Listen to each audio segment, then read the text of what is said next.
10 मई 2026 Chennai Jawaharlal Nehru stadium के अंदर हजारों लोग बेसब्री से एक आदमी का इंतजार कर रहे थे।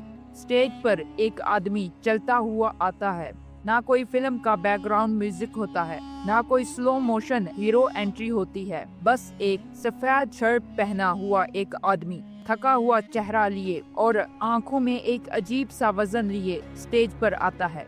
ये आदमी कोई पॉलिटिशियन नहीं था, ये था जोसेफ विजय, जिसे साउथ इंडिया थलापाती विजय के नाम से जानता था। लेकिन उस दिन वो कोई मूवी रिलीज करने के लिए नहीं आ रहा था, बल्कि वो तमिलनाडु का चीफ मिनिस्टर बनने के लिए आ रहा था। और सबसे शॉकिंग बात, उसने ये कुर्सी पाने के लिए अपने करोड़ों के करियर को छोड़ दिया। आज हम बात करेंगे कि क्यों जोसेफ विजय ने अपने उस करियर को छोड़ दिया। उसकी कई सालों की मेहनत और लगन थी, और ऐसा क्या था जिसने उसे पॉलिटिक्स में आने पर मजबूर किया। कोई आदमी अपनी लाइफ के पीक पर इतना बड़ा रिस्क क्यों लेता है, यही इस कहानी का असली सवाल है।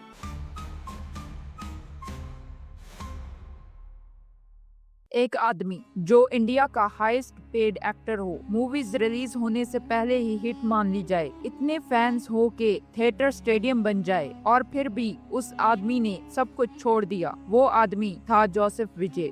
विजय ने सिर्फ मूवीज नहीं की, उसने तमिल सिनेमा पर राज किया। 67 फिल्म्स, 4000 करोड़ से ज्यादा बॉक्स ऑफिस कलेक्शन, और 2023 में सिर्फ लियो मूवी ने दुनिया भर में 600 करोड़ कमा लिया। करियर परफेक्ट चल रहा था, मनी अनलिमिटेड थी, पावर ऑलरेडी थी, फेम स्काई लेवल। फिर भी 2 फरवरी सन 2024 को विजय ने एक पोस्ट की, सिर्फ कुछ लाइंस, और पूरी साउथ इंडिया पॉलिटिक्स हिल गई। उसने अनाउंस किया तमिलागा वेक्ट्री कज़गम। ये एक नई विजय की पॉलिटिक पार्टी का नाम था। उस दिन लोग कंफ्यूज भी थे, शॉक्ड भी थे, क्योंकि किसी को समझ नहीं आ रहा था एक आदमी जो ऑलरेडी मूवीज का किंग हो, वो पॉलिटिक्स के डेंजरस जंगल में क्यों आ रहा है। हर बड़े इंसान के अंदर एक कहानी छुपी होती है, और विजय की कहानी सन 1984 में शुरू हुई थी। तब विजय सिर्फ 9 या 10 साल का था।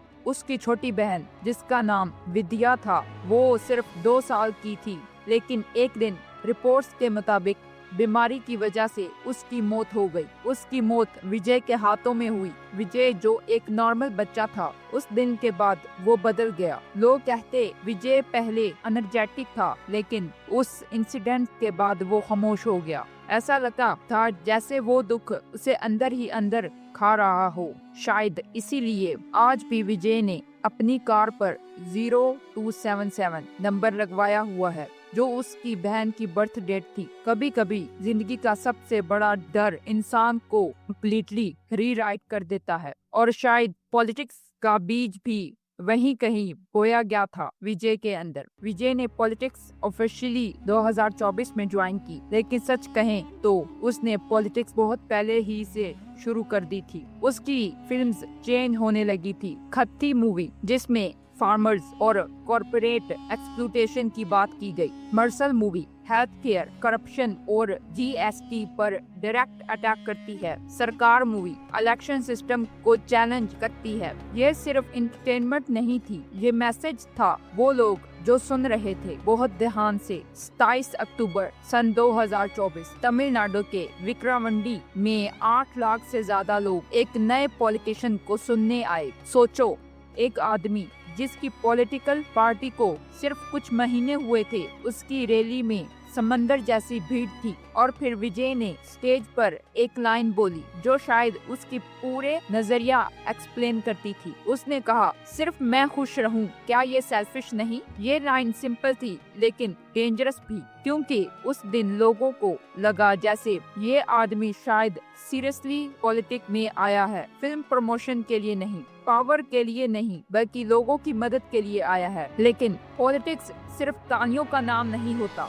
27 सितंबर 2025 करोड़ रैली, जिसमें परमिशन सिर्फ 10,000 लोगों की थी, लेकिन भीड़ 27,000 से भी ज्यादा थी। घंटों तक लोग गर्मी में खड़े रहे, और फिर हलचल मच गई। 41 लोगों की जान चली गई और 100 से ज्यादा जख्मी हुए। पूरा तमिलनाडु शॉक में था। क्रिटिक्स ने फौरन सवाल उठाया, क्या एक एक्टर सच में स्टेट को चला सकता है। ये विजय का पॉलिटिक्स करियर का सबसे डार्केस्ट मोमेंट था और शायद सबसे बड़ा टेस्ट भी। ओपोजिशन ने विजय को अनएक्सपीरियंस्ड बोला, कुछ ने कहा वो सिर्फ स्क्रिप्टेड स्पीचेस करता है, कुछ ने कहा ये सिर्फ एक सुपरस्टार का पॉलिटिकल एक्सपीरियंस है, और होनेस्टली उनके डाउट्स गलत भी नहीं थे। पॉलिटिक्स मूवी से बहुत अलग है। यहाँ बैकग्राउंड म्यूजिक नहीं होता, यहाँ सेकंड टेक नहीं होता, यहाँ एक गलती लोगों की जान ले सकती है। लेकिन जितना ऑपोजिशन विजय को अटैक कर रहा था, उतना ही पब्लिक उसके साथ खड़ी हो रही थी, स्पेशली